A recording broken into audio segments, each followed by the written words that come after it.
Hola y bienvenido a otro video de Greener Side Language Academy. Hello and welcome to another video from Greener Side Language Academy. Today's video is going to be a CSEC Spanish video focusing on los superlativos. Así que vamos a concentrarnos en los superlativos. We're going to focus on Spanish superlatives today. Vamos a comenzar. So, to start, let's do a quick revision, un repaso rápido de los comparativos. Let's look back at those comparatives that we've learned.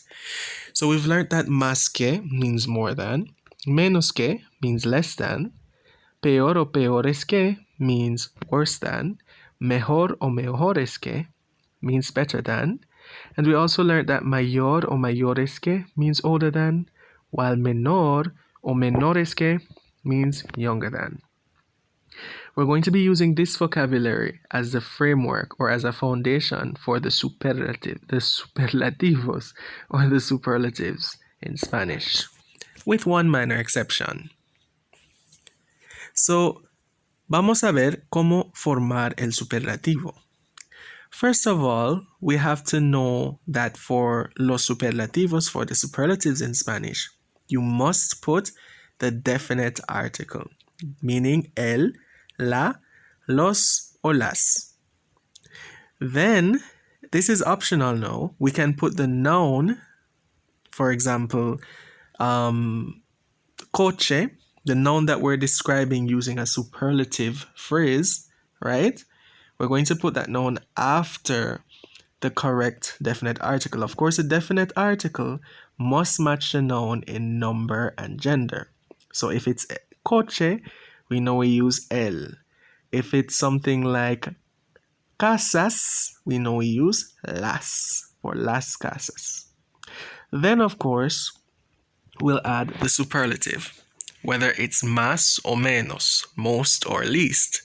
And lastly, we put our adjective. And of course, this is in a regular situation where we'll be using the regular form for the superlative.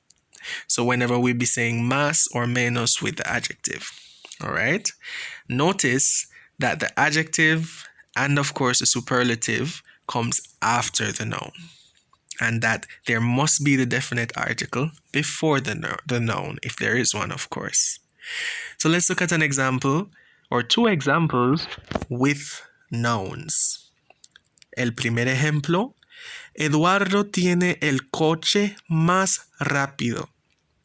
Notice that the noun is underlined, coche, and of course the article, el, as well as the superlative and the adjective, más rápido, are put in bold font. Eduardo tiene el coche más rápido. Edward or Eduardo has the fastest car. If we were to look at it literally, it would say the car fastest. But of course, we know that in Spanish we don't, or in languages in general, we don't do literal translations. We look at the idea. Let's look at the second example. Los cerdos son los animales menos limpios.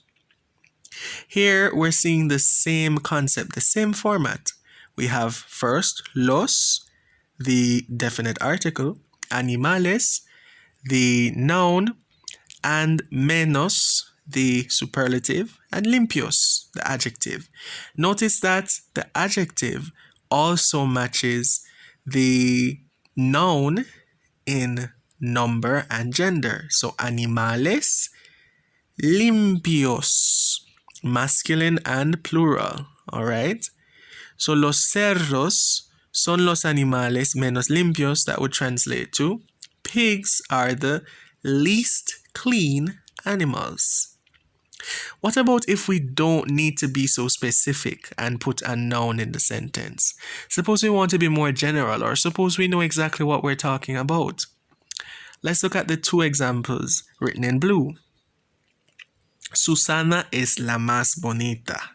Susana is the most beautiful. We don't really need to say that she is the most beautiful girl because by her name we can tell she's a girl. So we don't need to say Susana es la chica más bonita, although there'd been nothing wrong with saying that. Just to say though that this is also a correct way of stating something, especially if we understand or we know what exactly we're talking about. For example, here's a better example. Estas casas son las menos caras. We don't necessarily have to say estas casas son las casas menos caras. No, because we already know we're talking about the houses, estas casas, these houses. These houses are the least expensive. So we wouldn't have to say in English, these houses are the least expensive houses, because we know we're talking about these houses. I hope that's clear. But just to show you that you can use nouns as well as you don't have to use nouns when you're forming the superlative. Just ensure that you follow the format given above in the gray box. Now, what about in an irregular situation? ¿Cómo formamos el superlativo en situaciones irregulares? Well, the format is very similar, except that the superlative now comes before the noun, if there is a noun. So, of course, we start with our definite articles, el, la, los, o las. Of course, it must agree with the noun or whoever we're talking about. And then we must have the irregular superlatives, such as mejor, peores, mayor, menores, or what have you. So, and of course, if there's a noun, we add the noun at the end. So let's look at examples with nouns again. And that, of course, is in purple. Mariah Carey es la mejor cantante. Again, the noun is underlined, and the article as well as the superlative are put in bold. Mariah Carey es la mejor cantante.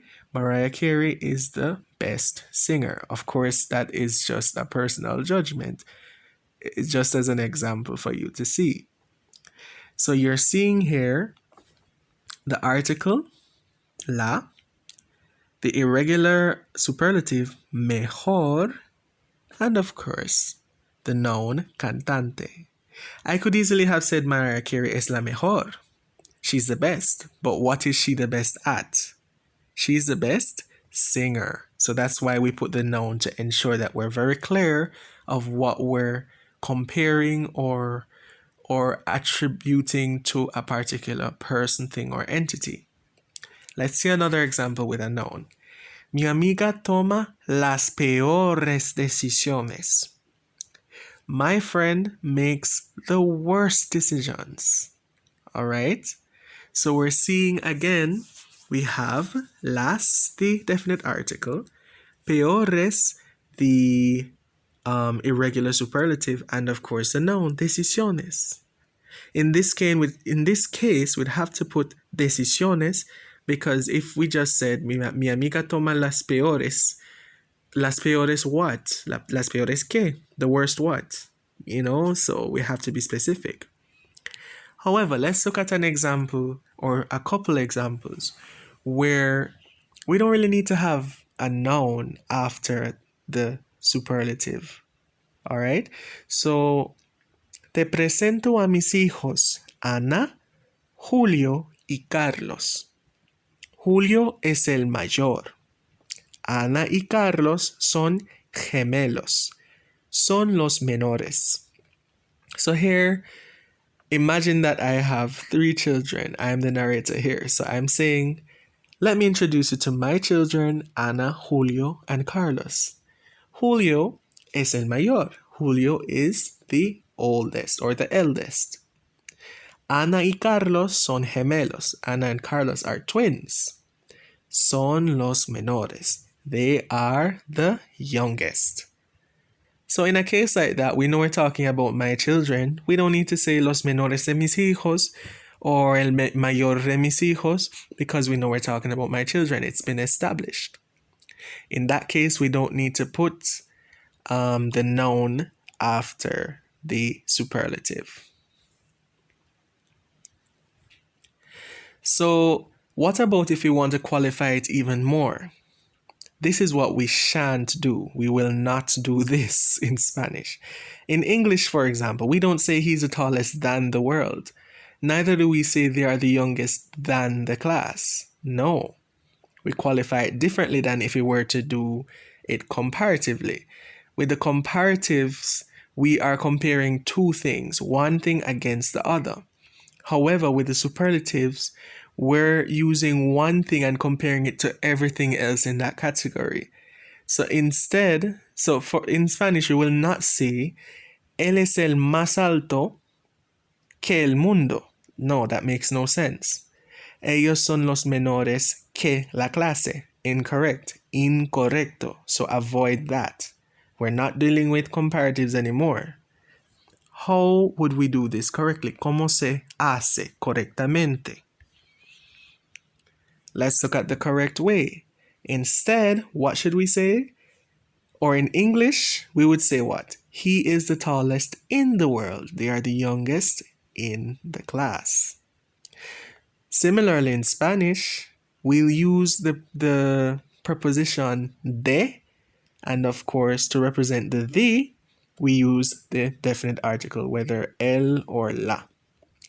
So, él es el más alto del mundo. He is the tallest in the world. Ellos son los menores de la clase. They are the youngest in the class. So, whenever we want to qualify it even further, we can use del or de la and whatever category that we're saying that the person or thing or entity is the best or the worst or the most this or the least that in. So, te toca a ti. What you need to do now to practice is to translate the following sentences into Spanish. These are sentences that have been adapted to, I think, are, things in the Caribbean situation that would be more interesting to you as CSEC students instead of just, the run-of-the-mill generic questions or activities that you'd have to do from any book that you'd probably get or any textbook. So I hope you have fun translating these sentences. Ensure that you use all the rules discussed in the video. If you'd like, you can even try translating one of the sentences down below in the comment section. So, muchas gracias por ver este video y hasta la próxima.